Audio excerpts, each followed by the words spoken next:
जय श्री कृष्णा, जय माता दी। दोस्तों, आज हम सुनेंगे उस सती सावित्री की अद्भुत कथा जिससे अपने पतिव्रत धर्म और अटूट संकल्प से यमराज को भी अपने पति का जीवन लौटाने में विवश कर दिया। वट सावित्री व्रत सिर्फ एक उपवास नहीं बल्कि नारी शक्ति, प्रेम और श्रद्धा का प्रतीक है। तो आइए जानते हैं इस पावन व्रत की पौराणिक कथा। विवाहित महिलाओं के बीच अत्यधिक प्रचलित ज्येष्ठ कृष्ण अमावस्या के दिन आने वाले सावित्री व्रत की कथा निम्न प्रकार है। भद्र देश के एक राजा थे जिनका नाम अश्वपति था। भद्र देश के राजा अश्वपति के कोई संतान नहीं थी। उन्होंने संतान की प्राप्ति के लिए मंत्रोच्चारण के साथ प्रतिदिन 1 लाख आहुतियाँ दी। 18 वर्षों तक यह क्रम जारी रहा। इसके बाद सावित्री देवी ने प्रकट होकर वर दिया कि राजन, तुझे एक तेजस्वी कन्या प्राप्त होगी। और सावित्री देवी की कृपा से जन्म लेने के कारण से कन्या का नाम सावित्री रखा गया। कन्या बड़ी होकर बेहद रूपवान हुई। योग्य वर न मिलने की वजह से सावित्री के पिता दुखी थे। उन्होंने कन्या को स्वयं वर तलाशने के लिए भेजा। सावित्री तपोवन से भटकने लगी। फिर वहाँ साल्व देश के राजा गुमसेन रहते थे। क्योंकि उनका राज्य किसी ने छीन लिया था, उनके पुत्र सत्यवान को देखकर सावित्री के पति के रूप में उनका वर्ण कर लिया।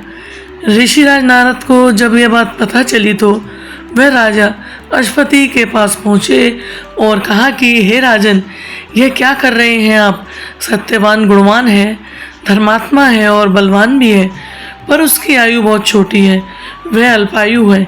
1 वर्ष के बाद ही उसकी मृत्यु हो जाएगी। ऋषिराज नारद की बात सुनकर राजा अश्वपति को घोर चिंता हुई और वो चिंता में डूब गए। सावित्री ने उनसे कारण पूछा तो राजा ने कहा, पुत्री, तुमने जिस राजकुमार को अपने वर के रूप में चुना है वह अल्पायु है।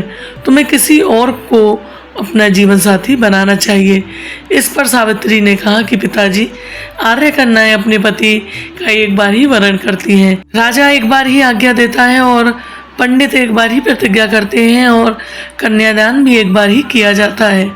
सावित्री हट करने लगी और बोली, मैं सत्यवान से ही विवाह करूंगी। राजा अश्वपति ने सावित्री का विवाह सत्यवान से कर दिया। सावित्री अपने ससुराल पहुंचती ही सास ससुर की सेवा करने लगी। समय बीतता चला गया। नारद मुनि ने सावित्री को पहले ही सत्यवान की मृत्यु के दिन के बारे में बता दिया था। वह दिन जैसे जैसे करीब आने लगा, सावित्री अधीर होने लगी।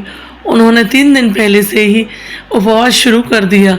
नारद मुनि द्वारा कथित निश्चित तिथि पर पितरों का पूजन किया। हर दिन की तरह सत्यवान उस दिन भी लकड़ी काटने जंगल चले गए। साथ में सावित्री भी गई। जंगल में पहुंचकर सत्यवान लकड़ी काटने के लिए एक पेड़ पर चढ़ गए। तभी उनके सिर में तेज दर्द होने लगा। दर्द से व्याकुल सत्यवान पेड़ से नीचे उतर आ गए। सावित्री अपना भविष्य समझ गई। सत्यवान के सिर को गोद में रखकर सावित्री सत्यवान का सिर सहलाने लगी। तभी वहाँ यमराज आते दिखे। यमराज अपने साथ सत्यवान को ले जाने लगे। सावित्री भी उनके पीछे पीछे चल पड़ी। सत्यवान ने सावित्री को समझाने की कोशिश की कि यही विधि का विधान है, लेकिन सावित्री नहीं मानी। सावित्री की निष्ठा और पतिपारणता को देख यमराज ने सावित्री से कहा कि हे देवी, तुम धन्य हो, तुम मुझसे कोई भी वरदान मांगो। सावित्री ने कहा कि मेरे सास ससुर बनवासी और अंधे हैं, आप उन्हें दिव्य ज्योति प्रदान करें। यमराज ने कहा, ऐसा ही होगा, जाओ, अब लौट जाओ। लेकिन सावित्री अपने पति सत्यवान के पीछे पीछे चलती रही। यमराज ने कहा, देवी, तुम वापस जाओ। सावित्री ने कहा, भगवान, मुझे अपने पति के पीछे पीछे चलने में कोई परेशानी नहीं है। पति के पीछे चलना मेरा कर्तव्य है। यह सुनकर उन्होंने फिर से उसे एक और वर मांगने को कहा। सावित्री बोली, मेरे ससुर का राज्य छिन गया है, उन्हें पुनः राज्य दिला दो। यमराज ने कहा, सावित्री को यह वरदान भी दे दिया और कहा कि तुम अपने घर लौट जाओ। लेकिन सावित्री फिर पीछे पीछे चलती रही। यमराज ने सावित्री को तीसरा वरदान मांगने को कहा। इस पर सावित्री ने 100 संतानों और सौभाग्य का वरदान मांगा। यमराज ने इसका वरदान भी सावित्री को दे दिया। सावित्री ने यमराज से कहा कि प्रभु, मैं एक पतिव्रता पत्नी हूँ और आपने मुझे पुत्रवती होने का आशीर्वाद दिया है। यह सुनकर यमराज को सत्यवान के प्राण छोड़ने पड़े। यमराज अंत ध्यान हो गए और सावित्री उसी वट वृक्ष के पास आ गई जहाँ उसके पति मृत शरीर में पड़े थे। सत्यवान जीवित हो गए और दोनों खुशी खुशी अपने राज्य की ओर चल पड़े। दोनों जब घर पहुंचे तो देखा कि माता पिता को दिव्य ज्योति प्राप्त हो गई है। इस प्रकार सावित्री सत्यवान चिरकाल तक राज्य सुख भोगते रहे। अतः पतिव्रता सावित्री के अनुरूप ही प्रथम अपने सास ससुर का उचित पूजन करने के साथ ही अन्य विधियों को प्रारंभ करें।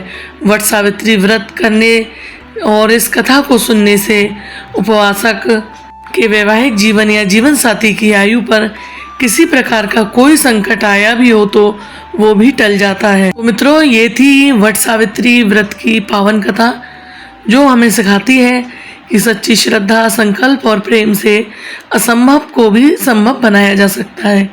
यदि आपको यह कथा अच्छी लगी हो तो वीडियो को लाइक ज़रूर करें, चैनल ब्रज दर्शन ब्लॉग को सब्सक्राइब ज़रूर करें और इस प्रेरणादायक कथा को साझा करें और कमेंट बॉक्स में सावित्री माता की जयकारा जरूर लगाएं। जय माता दी।